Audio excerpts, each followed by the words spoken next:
Hi, everyone, and welcome back to Philanthropy. On today's episode, we are covering jealousy. So, if this is a topic that has impacted you in your life and any of the incarnations of jealousy, envy, insecurity, or maybe that's you. Maybe you have struggled with these emotions yourself. And if so, we're going to be talking about that. Of course, you know me, we'll look at both sides of it, which I really like to do. So we'll look at what happens when you are the target of jealousy and insecurity or envy, and what happens if you're the one struggling with those emotions. So we'll look at both of those. And of course, you know me, we will talk about yoga and how we can look at these emotions from a yogi standpoint. How can we learn about ourselves? How can we improve ourselves in the midst of jealousy and all of these things? So that's what we'll do today. And I guess the first thing would be to discuss the difference between these terms, right? So, people often will use them interchangeably, but they're very distinct things.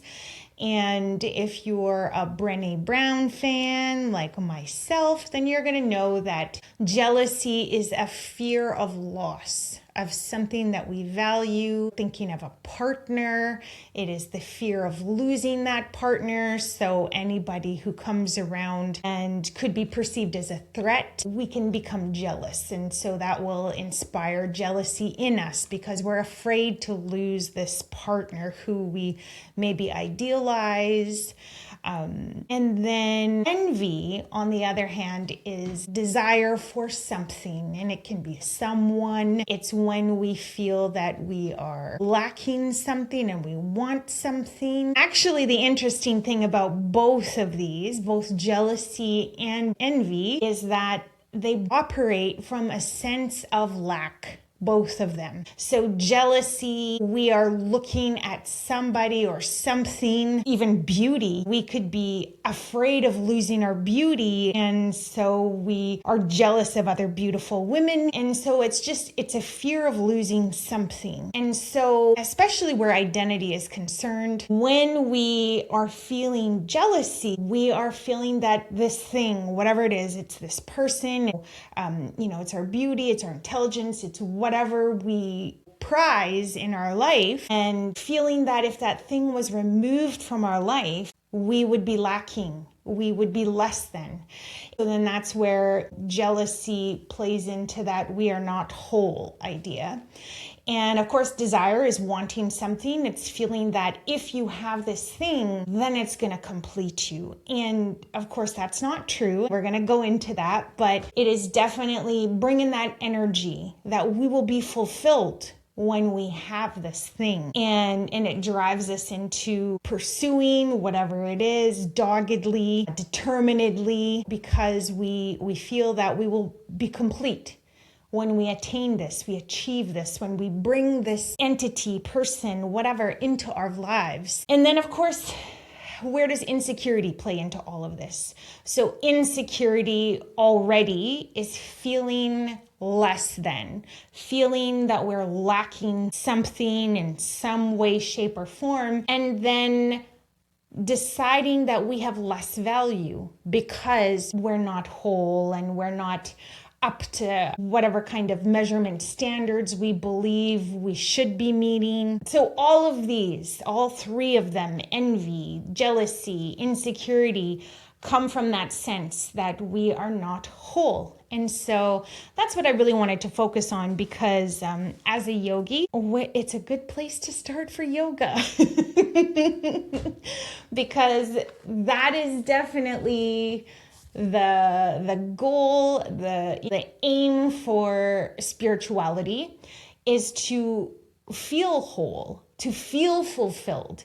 And so I think there's one, I'm going to call it an incontrovertible truth, that the whole of spirituality or religion points to the illimitable truth of our existence. Our souls are already perfect. That is why we are made in God's image. So now when I say that, of course, all religions and spirituality will be pointing us in that direction, that our souls come from Creator, and when we pass, we go back to Creator. But in yoga, when we're on earth, and we're in whatever, shape, form we take in this life, our soul is seeking to go back to Creator and to be fulfilled. And so in this lifetime, we have what is called Maya, or the illusion. And the illusion is where our ego exists. And all of these things, jealousy, insecurity, envy, they all are trappings of our ego, and they're distractions, really. And so when we connect to our spirituality, when we connect to our core, we start to understand the beauty and uniqueness of our individual soul, but also how it connects to the whole of creation. And the unity, which is yoga, is the union of our soul in the rest of creation and all of the souls that exist and are part of Creator. So when you look at yoga in that sense, then you start to understand that chasing after these ideas of desires, especially selfish desires. And I say selfish in the sense of a desire for myself to become special, to be recognized in this world, to be acknowledged in some way, shape, or form with, achievement. When we desire something like that, then that, of course, is going to be an ego trapping. But if we have a selfless desire, then that's a desire where we want to help humanity. We want to benefit humanity. And, we might see people fighting for causes, righteous indignation, things of that nature. And if people are pushing for the betterment of somebody else or something else, then the ego trapping is not going to be as bad for a yogi, because the goal of yoga, of course, is for us to be, helping to make this world a better place, right? That's going to be part of our dharma. That is making sure that our karma aligns with the dharma, which is the good of humanity, and upholding those spiritual laws that exist in many religions that help to guide us as humans towards goodness. And that can be part of the dharma. And so if you have desires that help to improve society and your community, then your ego can still get entangled in that, of course, but it's not as bad than if we're focused on self-promotion. And that way we are going to feel a lot more feelings of jealousy and envy and insecurity because we're thinking about ourselves, right? And so those are all trappings of Maya and ourself. I didn't really think I was going to go into yoga this much, but here we are. Sometimes it happens that way. Nevertheless, you're probably not going to feel as many of those emotions like jealousy or envy or insecurity if you're thinking on a global scale, if you're thinking of community, because you want the betterment of society. And so those are noble goals, right? And you'll probably be excused from that on a karmic path, or you'll just get a lot of good karma, really. But nevertheless, I wanted to really focus on the fact that when we think of our wholeness and our individual soul, that there's really no object or person or thing in this world that is going to complete you, right? And no achievement, especially for an individual soul. Desire leads to more desire, which leads to more desire. And that's a whole thing in yoga. And you'll never be fulfilled in that sense, because you'll just keep wanting more and more and more. If we desire, let's say, wealth, we desire to be wealthy, then, we might end up getting $1,000. Yay, we might celebrate that for a little bit, but then we want $100,000. And then we want $1 million. And then we want $1 billion. And then if you start playing that comparison game, we want to have more money than every other person around. And if there's somebody that has a little bit more, then we want more. And so it becomes this endless game, and you get stuck in the cycle of never being fulfilled, which is why shopping is such a temporary fulfillment for people, right? You buy this new thing and you might be joyful for that evening or whatnot, but then there's something else new. Then there's something else that you want, and you chase after this thing and you're just never fulfilled, because that's desire, and that is an elusive trap for us. So when you start feeling jealous and envious or insecure, you're really often stuck in this compare and contrast competing cycle. You're looking externally at something or someone and measuring your value against that person's possessions, their achievements, and really you're attributing their value to those things, the same as you attribute your value to these things. But if we strip them all away, we see that every soul around us has value and beauty because they were created by Creator. And there's not one that is more worthy of others, but we get caught up in those ego trappings and those really human stratifications, these categories that we develop. And we decide what makes somebody good or bad, better or worse. And that's yoga, where you start to understand and you start peeling away these layers, and you start to understand that at the soul level, we all are beautiful. We all are amazing entities in this wonderful universe. But what often happens, and so what I like to do is that instead of focusing on the compare, the contrast, the competing energy, when I'm feeling that I get caught up into that cycle, and it's very easy in this world for that to happen, for those, distractions that pull us out externally, I like to go internally, right? I'm a yogi. You've heard me say it 1,000 times on this podcast. We go deep. We go into the meditation. We explore what's going on inside the soul. And that really often happens because when we're doing these comparisons, they're really not important. We think they're so important, and they're not important, but we're getting sidetracked by them, by, like I said, these human social hierarchies of status and recognition, and that could come in many different forms, right? It can come in the form of wealth, of power, of fame, beauty, sex appeal.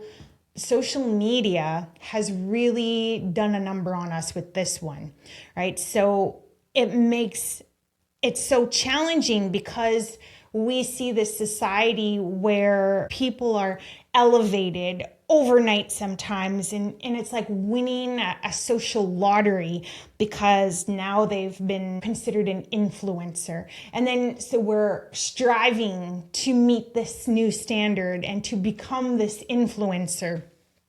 And of course, people might say, well, she's doing the same thing, trying to have a podcast. But for myself, this podcast is really important, that we're pulling away a lot of those layers. We're trying to work on, our own wellness as an individual soul, so that we can give back to our community, so that we can, again, with that, selfless desire, push for the betterment of humanity. So for myself, I recognize that this could fall into that, but I'm a yogi and I work really hard to not get stuck in those ego trappings, but to understand that there can be value if, we can share messages with people that can help them to understand, if we're in this rat race, which we are often with social media, how do we unpack a lot of that garbage? How do we not fall prey to that kind of thinking? So that's what this podcast is for. That's why we're unpacking jealousy today. But Nevertheless, I do recognize that people are striving, like I said, to be special. Being special is, you feel, as many people I know, they think my life has to have value, it has to have meaning. I want to be on this earth for the good of why ever I was brought into creation. But again, you have to be real careful and real conscious of that when it's our ego that's pushing us. And so that's the goal of yoga, to really work on what is the motive, or what is the motivation for us to do this thing, whatever it is that we're doing, right? So when we look at special people, it always throws us into comparison mode, right? Because we see the smartest people in the world, they win these scholarships and accolades. They're reigning in academia and Nobel Prizes.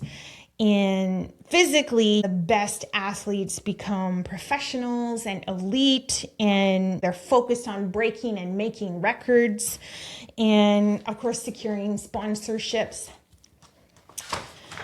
And if we think of the quest for beauty in this world, people will undergo surgeries, they'll alter themselves to some kind of elusive standard, and magazines and Hollywood, they celebrate the most beautiful people. And that's been since the beginning of time, right? We still hear about these women, Cleopatra, whatnot, from way back when, who were apparently stunning beauties. And that's always been and probably will always exist as a thing. People love beauty. But then we think of, again, like I mentioned, the example about wealth, capitalism drives people to accumulate that wealth. There's no limit to that because of the comparison, which drives people to constantly outdo each other. Here's the thing about being wealthy, that if you are driven to be wealthy, it's often very difficult to be generous. And I know there'll be people who say, well, I'm wealthy and I'm also a philanthropist, but only to a certain extent, right? Because you can only give back so much wealth before you lose the title of being wealthy, right? And so although I think of my West Coast brothers and sisters like Salish, Haida kind of territory, indigenous brothers and sisters on the West Coast, and they practiced potlatches, which were really interesting. And the concept behind them was that you were given prestige if you were able to give away everything that you had. So it was almost the counter to capitalism, right? Because it was extreme generosity. And so, but again, and I don't know, I mean, I feel like Salish and Haida, all these different groups in BC, they could school me too, because I've never been to a potlatch. I only know a little bit about them.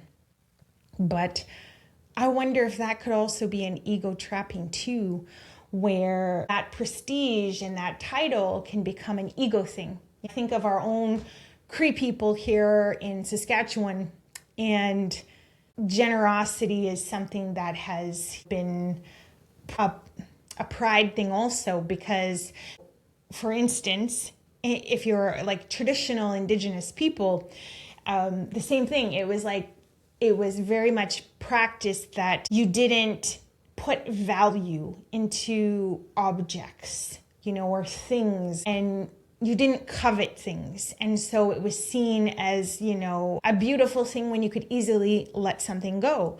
And so, for instance, if somebody came up to you and said, oh, I really love your earrings, then you would give them to them. And so, of course, people can manipulate that. It probably happens. But I've noticed there's also an ego trapping in that, because I've seen people who, for instance, I'll give an example. There was a lady, she had a beautiful coat, very gorgeous coat, and it had been gifted to her, but somebody had commented on it, and she really wanted to practice her culture. And so she took off her coat and gave it to this woman. And of course, the woman was like stunned and overwhelmed by this lady's generosity. But the thing is, that woman didn't forget her own act of generosity, right? So she would repeatedly mention this to people, kind of like, I'm so generous. This lady liked my coat, so I gave her my coat. And then you see the pride behind it. And so that's like yoga, where we would notice that that's an ego trapping, right? So yes, you're practicing something, but she really didn't let go of the coat.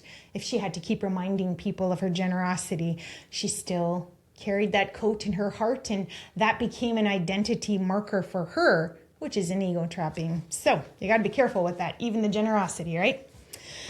So now when we look at yoga and how we are actively dropping our attachments to, these labels, these man-made constructs, of wealth and power and, all of these things, we have to, again, focus on turning inwards and really unpacking our karma and trying to not accumulate so much more of it.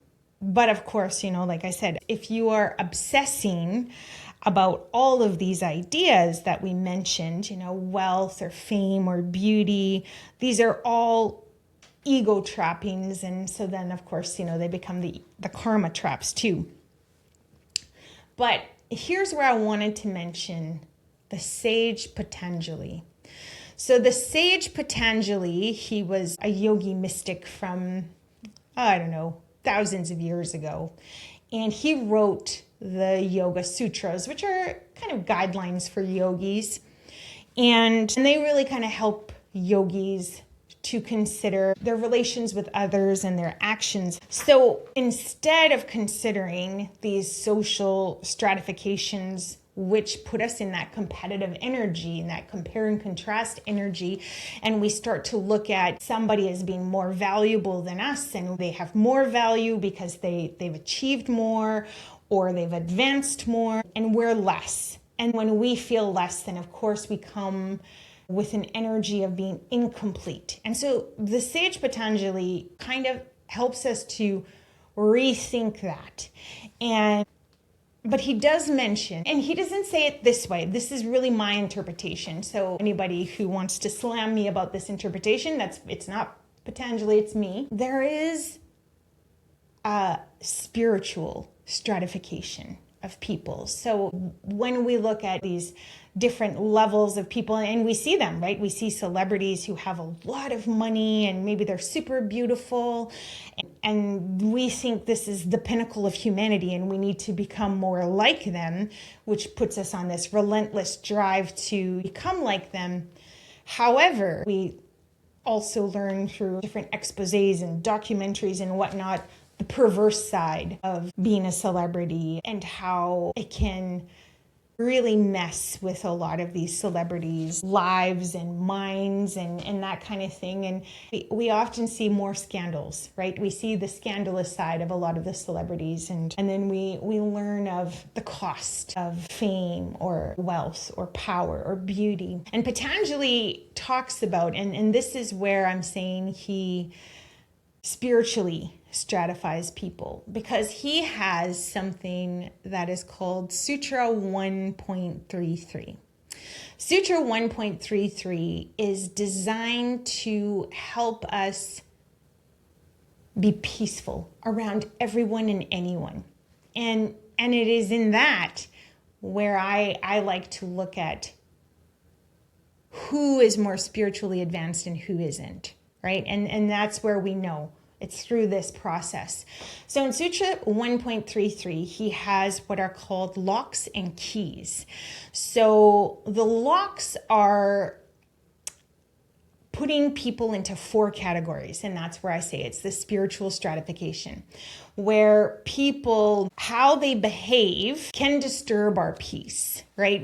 If we categorize them into one of these 4 categories, and he believes that everyone can fall into one of these 4 categories, then you need the key. And if you have the key, that's how you respond to each and every one of these people. Now, this purpose is designed to help you keep your peace of mind at all times. But that's why I say, if we're putting people into these categories, we understand who is maybe a little bit more advanced spiritually and who is not, if we're categorizing them. And of course, it has nothing to do with wealth. It has nothing to do with fame, beauty, nothing. We're talking their personality. And so the 4 locks are these. Unhappy and suffering people are the first lock, right? So if you see people who are unhappy or suffering, then the way to respond to them, the key is compassion. So anytime we come across these people who are unhappy, suffering, we respond with compassion. The next category of people are happy people. So when we come across happy people, how do we respond to them? We respond to them, and this is the key, friendliness. If we come across virtuous people, then that's another category, another lock. Then the way that we respond to them is with joy, inspiration, gratitude. And the last category is the wicked category. And so the wicked lock, we put people in there, and these are the people who will strike out at you. And maybe it's the jealousy, maybe it's the insecurity. They strike out at you. The key for this is disregard. So we're not going to pay attention to them because they're coming at us with energy, and we don't want to aggravate them further. And we have to understand that in that instance, wicked people need to learn things on their own. They'll never learn from us. They'll never want to learn, or even if we try to teach and we come from a good place or a compassionate place, you might think, then that's the wrong key, right? And then so you're bringing a different energy and they're just going to keep striking out at you because they need to learn on their own. So, and that's where I said, Patanjali gives us these locks. He gives us these keys, but he also gives us a glimpse to understanding how people can be spiritually different, right? And so if we're looking at yoga and the cycle of reincarnation, people who are wicked would probably be on one of the lower rungs, right? They really have a lot of growing to do, and you might experience a lot of jealousy, envy, and insecurity coming from those wicked people. And you have to understand that that's where they are spiritually, developmentally. That's where they are. And so, you could be wasting an awful lot of time and energy on these people. And if they're in your family, if they're your friends, if they work with you, you might struggle, right? But you have to understand that if you disregard them, then you're freeing up that mental energy. You're giving yourself that time and space and energy to focus on something else, like perhaps the virtuous people. And of course, the virtuous people would be probably the highest ones. And the reason that we would look up to them as inspiration is because that's the goal for us spiritually, is to evolve to our highest and best self. And so if we elevate those virtuous people, then we can learn from those people, and that can help us on our own evolutionary path. And so it's not good to look at them as, well, they're better than me and they're more advanced. Yeah, spiritually, they might be more advanced, but they also signify to us the potential that we have, and they embody a lot of spiritual, virtuous characteristics that we can strive towards and push ourselves through these different karmic layers into that sort of an evolution. So that's why we would look up to them. And then, of course, I would place unhappy people somewhere above, maybe not wicked. I don't know. They might be on par with the happy people. Happy people would be somewhere in the middle too, right? So if we're looking at any kinds of hierarchies of people, I would rather look at spiritual hierarchies rather than, who is more special than me on this surface level of who is more beautiful, who has more wealth. No, let's go back to yoga. Let's go back to spirituality, because that's going to help us to not feel so crazy and insecure and jealous and envious in this world, because we recognize that our souls are evolving.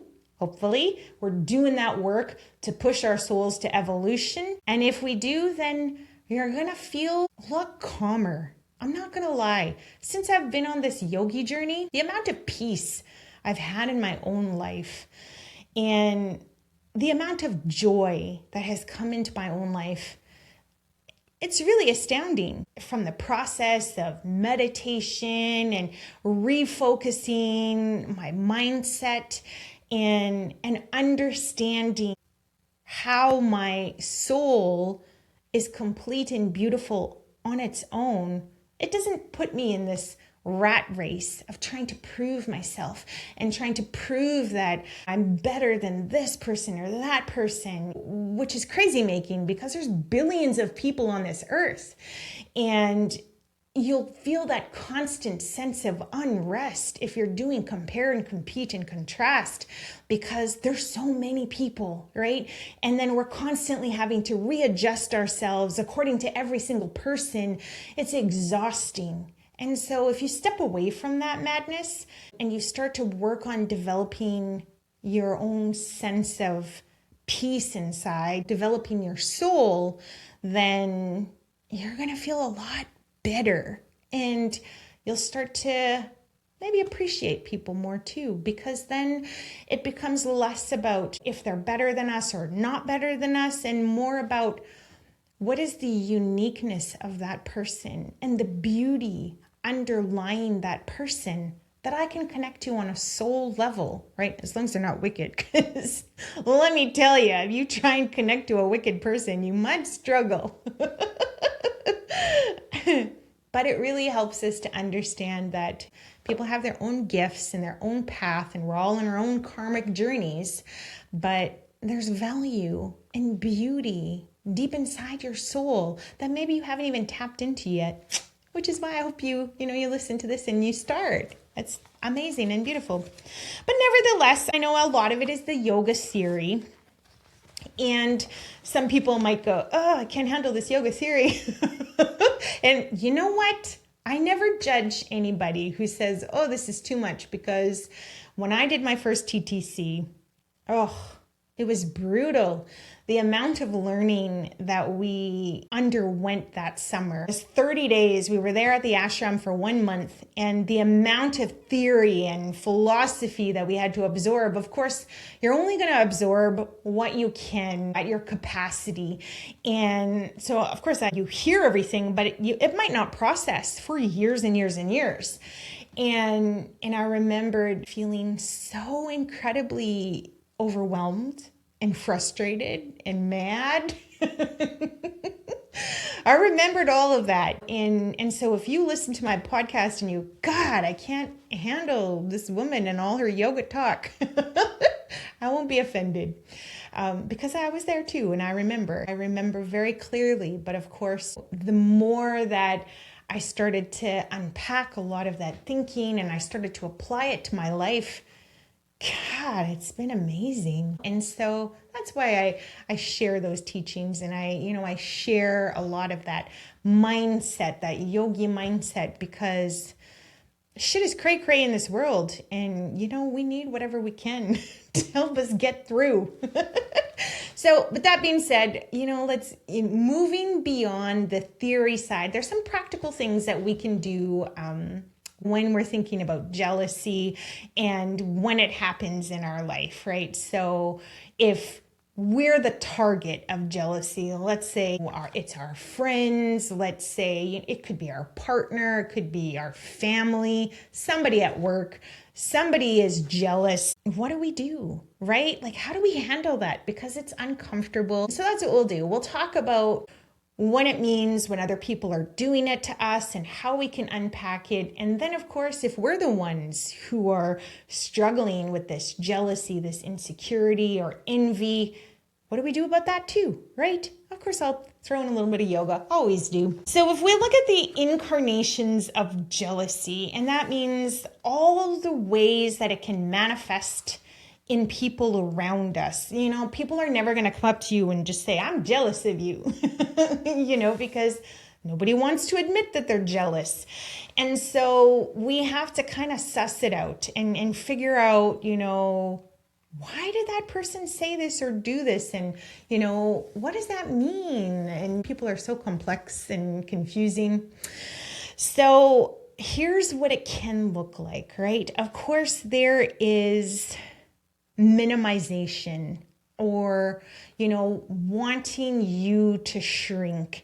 And so when people are minimizing something, let's say we shared something, you know, we got a promotion and we're really excited for it. Sometimes they might say something like, do you think you're ready for that?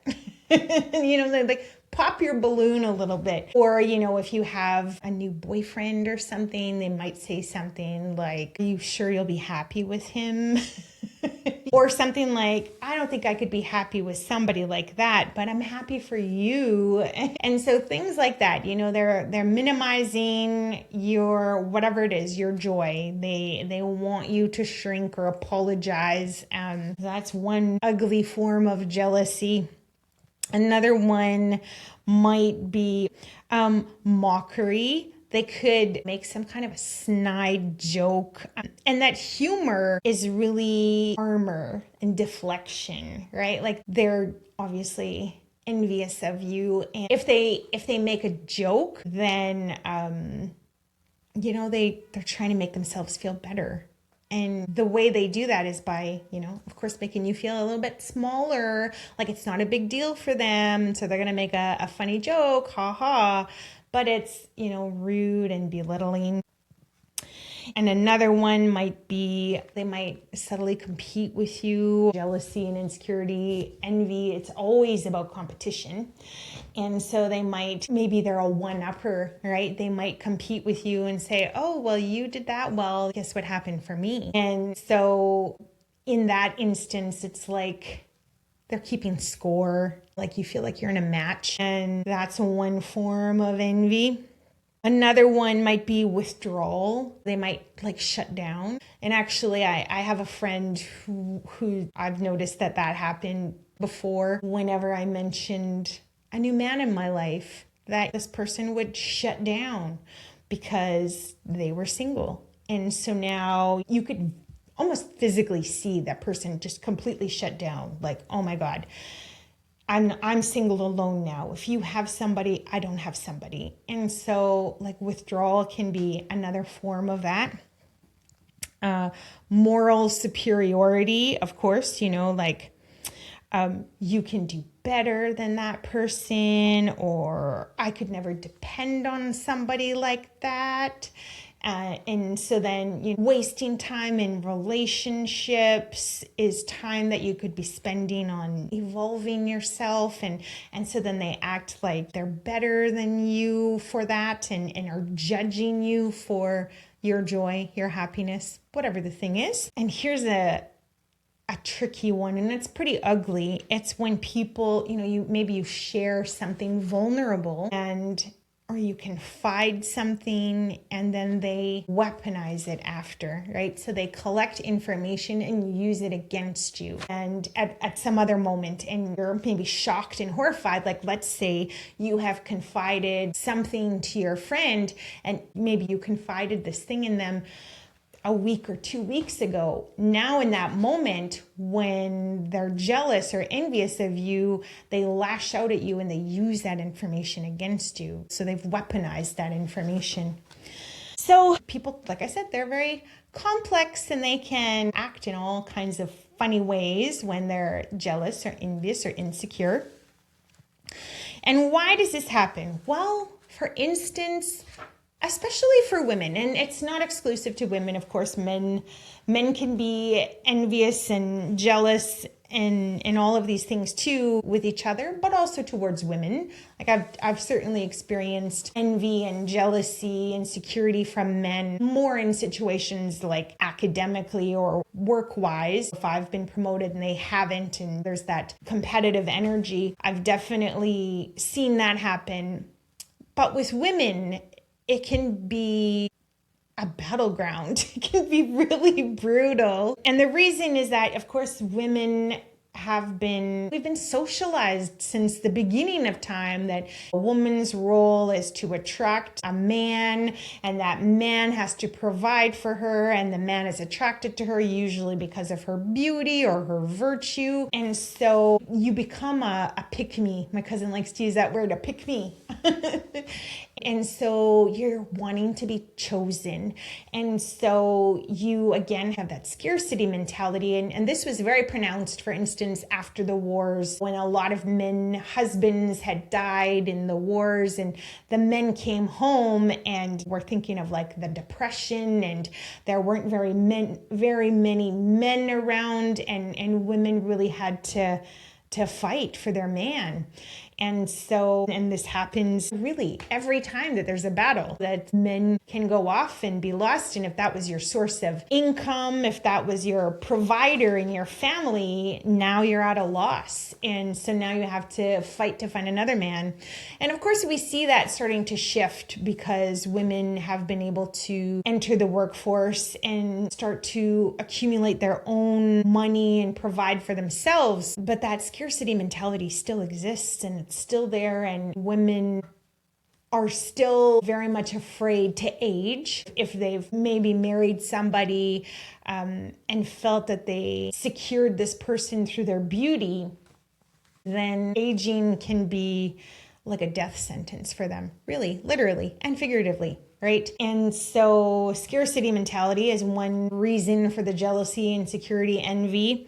And of course, like I said, youth for women, because, if you're young and youthful, you attract a mate, somebody who, you can have children with, and having children helps to cement that family life. So when you're no longer able to provide children, then you might feel that your value is diminished because now you've entered menopause. And this is like old school psychology. I'm not saying that it's still a thing for everyone, but it still exists, right? And that's why I'm mentioning it. Definitely still exists. And then if you're the prettiest woman, then you're going to attribute the attention that you get from men as creating a sense of value, that you have more value. And so again, it's that being pit against other women to be the prized beauty or flower.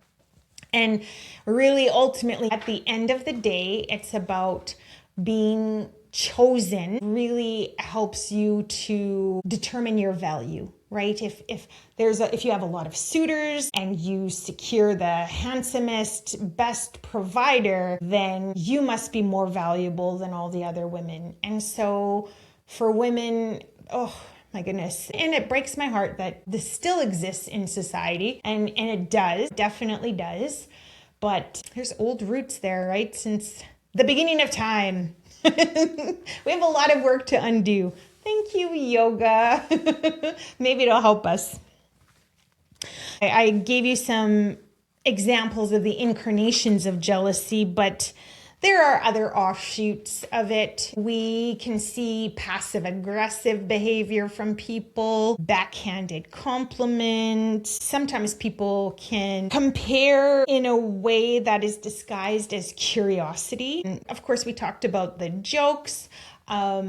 Sometimes people can mask it as a concern. Like I gave you the example, do you think you're ready for that? And that could be somebody who doesn't like your goals. They don't want you to achieve them. And so they might pretend that they care about you, but they just don't want to see you succeed. So they plant a seed of doubt in your head. And again, the critique's masked as advice. So it can come out in many different ways. And you can be at the receiving end of this like, oh my gosh, why is this person in my inner circle? They're so ugly to me. Why do I call them my friend? Why is this person my family member? Whatnot. It can be really frustrating, but there's a way to respond. Don't worry. And again, sutras, right? You can think of Sutra 1.33. We think of the lock, we think of the key. How do we respond to this person? Jealous energy might be wicked energy. We have to ignore them. Sometimes it's not so easy because this person might be very close. They might even live with us, right? So I would say the first thing is to understand where they're coming from. So try and understand the whole circumstances. If you shared this and they responded in this way, maybe a concern or some kind of joke or however they responded, and they responded in that weird way to you, you have to try and unpack it a little bit and understand, okay, so is this jealousy? Is this envy? Is this insecurity? Where is this coming from? Are they coming from a scarcity mentality? Are they afraid of being left behind? Is it an identity threat? And of course, like I said, being the pretty one, or maybe they identify as being the funny one or whatever. And whatever you've said or done has threatened their identity. Just really sit and try and understand what's going on for that person. Why could they be acting that way? And I know it's a little frustrating because, we want people to be happy for us, but that's a really hard thing for many people to do. So then you have to also remember that after you've really sat and kind of started to poke through what's going on with this person, then recognize that that's their garbage. That's their bullshit. Whatever the insecurity, jealousy, blah, blah, blah, it's their garbage. It's not yours and it's not your fault, right? They have to process it. They have to deal with it. Don't take on their garbage, right? And don't feel bad that something is going great in your life and somebody else is now unhappy as a result. That's their shit. They got to deal with it. So a natural response is that you might in that moment feel the inclination to perform. And when you perform, this means, you could be shrinking yourself. You could be downplaying your achievement, apologizing for whatever it is, because clearly you've stirred up something in them. You could be pretending that, it's not as big of a deal. Maybe you over-explain your happiness. But you know what? At the end of the day, don't shrink yourself to soothe their discomfort. Again, at the end of the day, that's their bullshit and it's not yours. And I know for myself that that's something that I have done very often in my life, is to shrink myself, to minimize myself. And I recognize it now, especially after I've learned a lot about overfunctioning and how I'm impacted by overfunctioning. And if you don't know what I'm talking about, go listen. I have a whole episode on overfunctioning.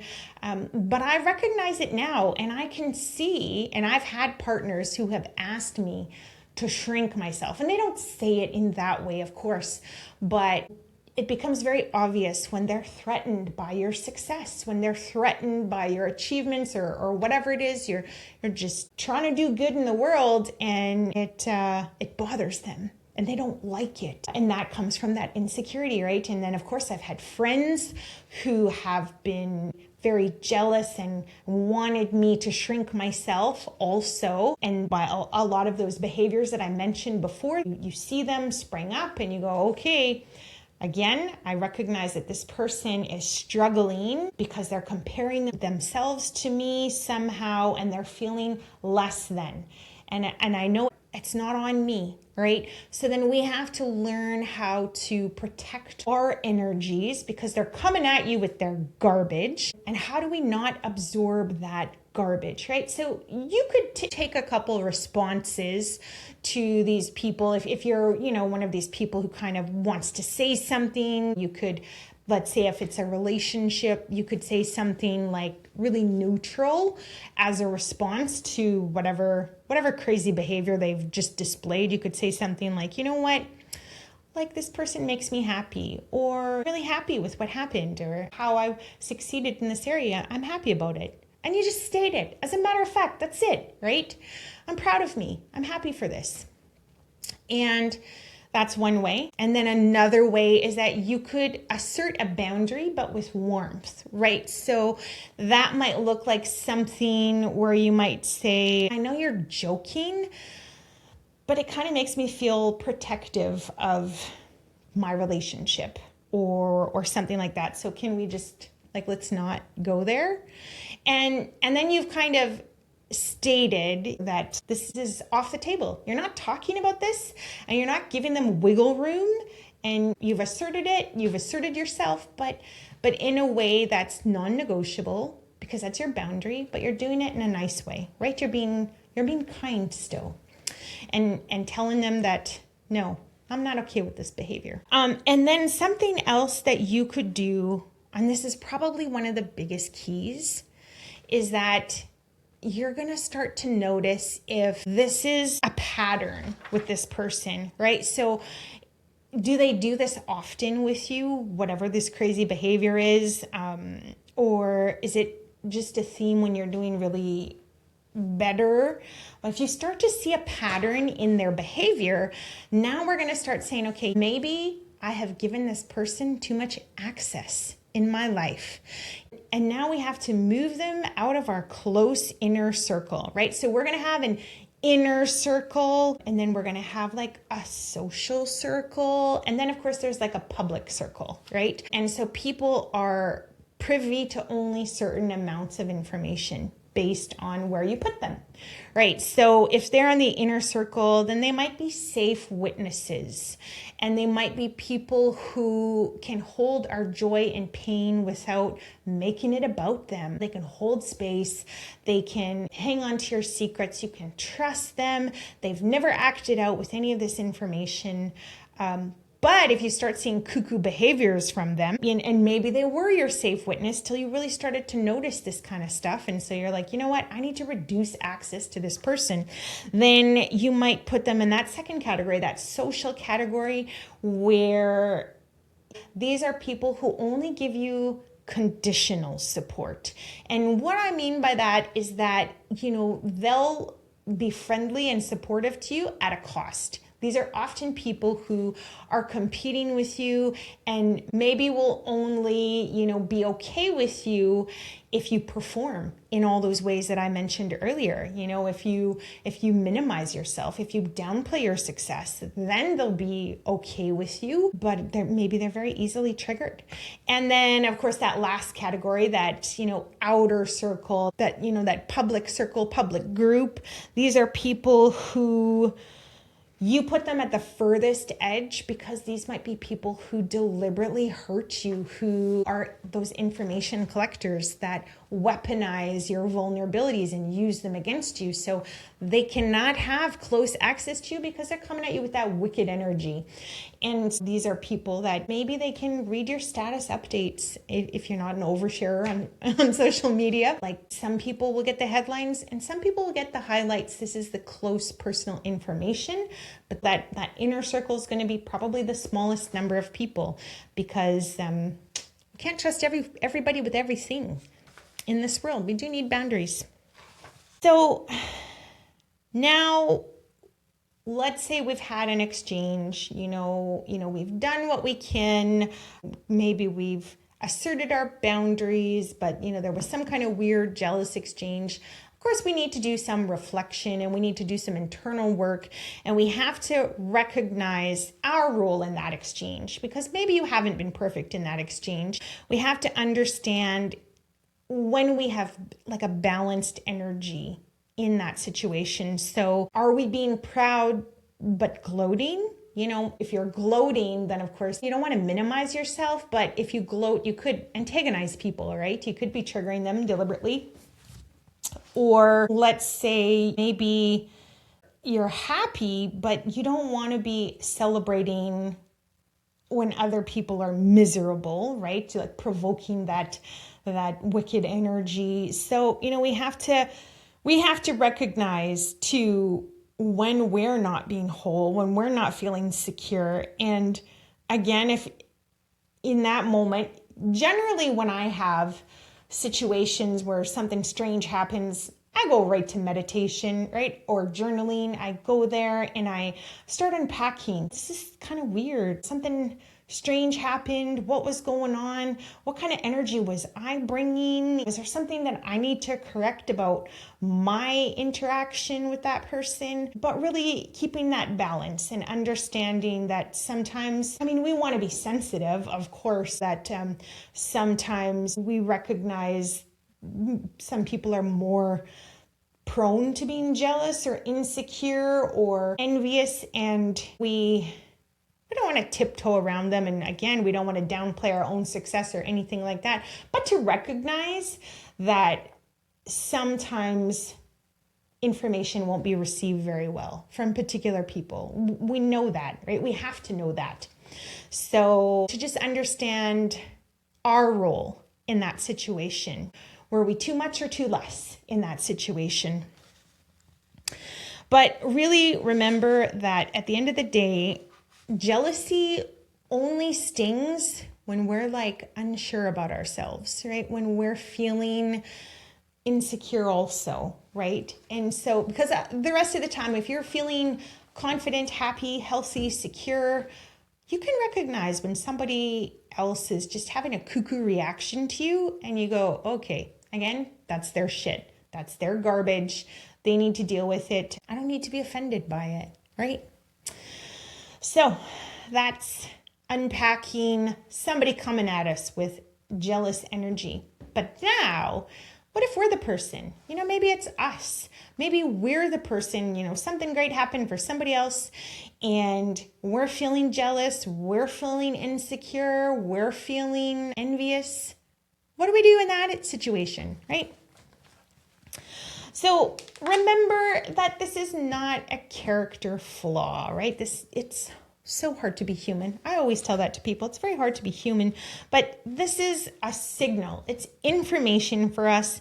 It tells us that, we want something. Envy is always a desire. Jealousy is always a fear of loss. It's, valuing something and fearing that it will leave us. And then, of course, feeling that you're behind in comparison, right? It could be one of those things. It's really important that you name it without shame, that you see it for what it is. But here, of course, I'm always going to say, as a yogi, I'm always going to say, because I think, again, I always sit and I unpack if I'm feeling kind of strange about something. And I have to remind myself all those things that I just shared with you about ego. And I have to recognize, when am I feeling that I need to be special? And if I need to be special, then it's that competitive energy and not valuing the beauty that already exists within myself and not doing that work to really feel that sense of wholeness, that unity with Creator, and getting stuck on the surface level of everything. So for myself, if I'm feeling anything like that, generally I don't want to say like I'm perfect and you never feel those feelings, but I've really definitely done a lot of work on the yogi side where I feel really happy and secure with myself. So that it's not something that happens very often. I can recognize when somebody's successful, I'm happy for them and that sort of thing. But for myself, of course, my driving purpose is like humanitarian efforts. How do we do better in society? So I just bring myself back to those thoughts. Where is the value for myself? It's in, supporting the development of other people, spiritually, and different humanitarian aids, things like that can help uplift others. To me, that's where I find value. It's not in, the physical trappings of, if I'm famous or wealthy or smarter or whatever. To myself, all of these things are, if they're anything, let's use them as tools to the end of my goals are, what my dharma is. And so for myself, that's what I do. But if you're feeling that way, go into your meditation and do that connection. Do that time where you spend that time with Creator or the universe or whatever, recognizing the beauty that is inherent in your soul and that you have a divine purpose, right? You might not know what it is right now, but at some point you probably will. If you keep doing that work, you will. And so for myself, that's what I do. I go right into that meditation and really unpack it and go, hey, wait a minute, Jess, do we need some little reminders here? And then, of course, you can identify the threat, right? Like, so let's say you have identified that you're feeling jealous, you're feeling upset about something, and maybe you did some meditation, that feeling still didn't go away. So then really let's unpack, what is it about that thing that feels threatening to you? What is the story that you're telling yourself? What does this mean about who you are? You might need to go back to meditation and explore those things, those thoughts, and get to the root of it. What is driving this feeling or this behavior? And then you're going to take that thought, that energy, and you're going to convert it into fuel as motivation to better yourself in whatever area that you're feeling that you need to, maybe you need to set some goals for yourself. Maybe you're feeling that you could be developing some area of your life in a better way. Maybe that jealousy and insecurity is coming from a place of imbalance in your life. And if you focus on that wholeness, again, like for myself, it's always that wellness, right? Like looking at those different aspects of your wellness, your intellectual, your mental wellness, your emotional, spiritual, physical. Is there something in there that you're not even doing? Maybe you haven't been exercising and maybe that's making you kind of snippy. Or maybe you haven't been spending time in prayer or ceremony, reflection with Creator.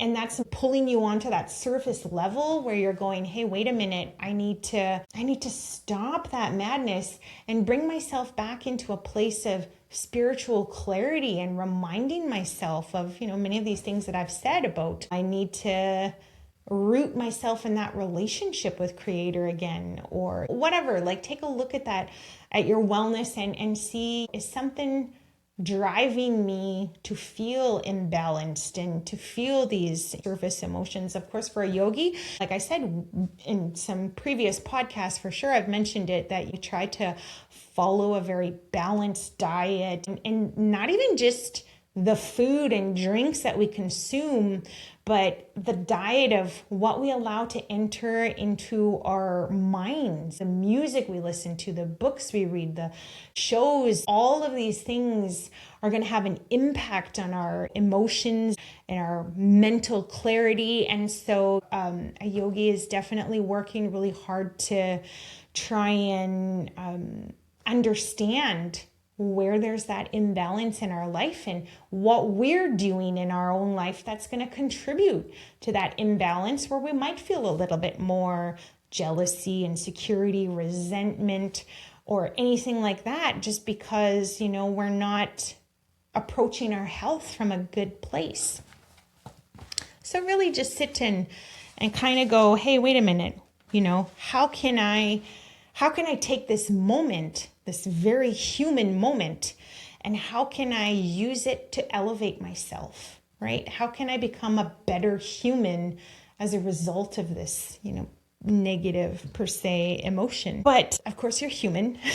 So if you're deep in that emotion and, and maybe it hit you really hard, whatever it was, it really super triggered you, just like in many of the other podcasts we've talked about, like anger or trauma, that you might need to regulate yourself, right? So you might need a moment to let your emotions calm down, because if your friend said something to you, they told you about this joyful thing that happened in their life, and maybe you were feeling imbalanced, you got snippish, or you're feeling that urge to crack some kind of cheeky joke, or maybe you want to overshare something really competitive like the one-upping, or maybe you feel driven to post some kind of passive aggressive statement, or maybe you just want to retreat and withdraw dramatically.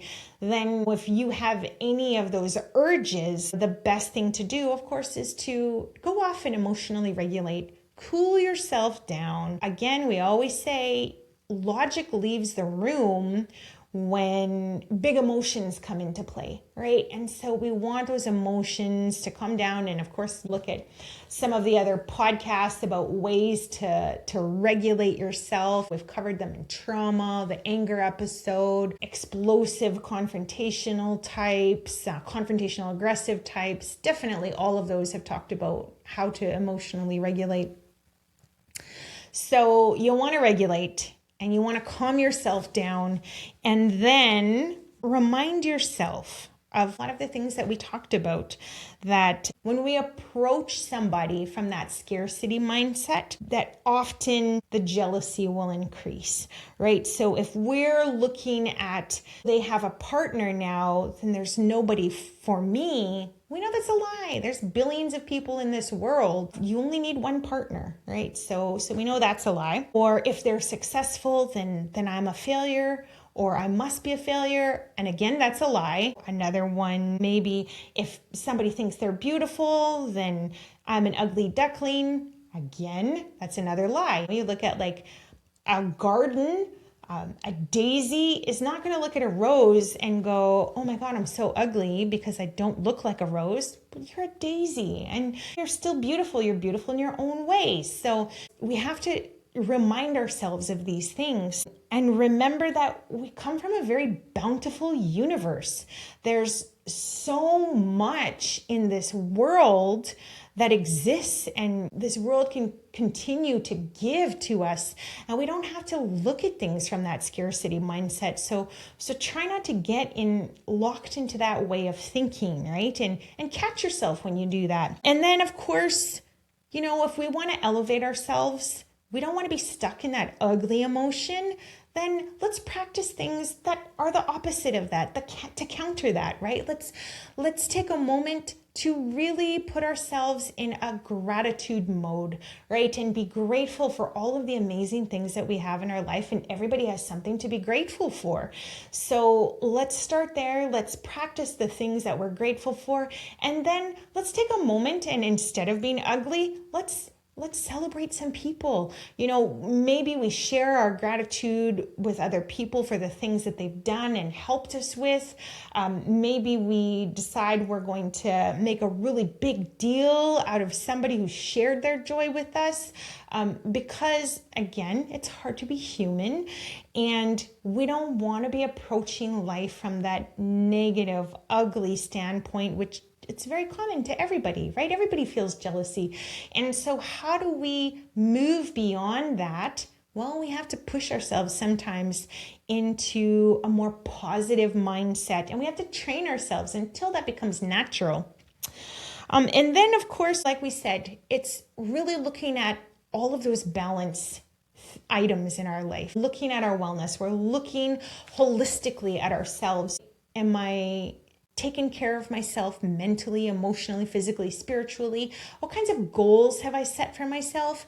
Am I taking moments in my life to breathe and relax and find joy and bring mindfulness into my life? And there's so many things that we can do to bring wellness and beauty and joy into our life, and then we won't feel like we're lacking, right? We won't be envious that somebody has this fleeting joy of whatever it is. We'll be like, oh, that's great. And again, like Patanjali's Sutra 1-33, we'll be coming at happy people with that friendly energy, right? And if they really are just like this magnanimous person and they're very virtuous, then we'll start to become inspired. We'll look at what is that person doing?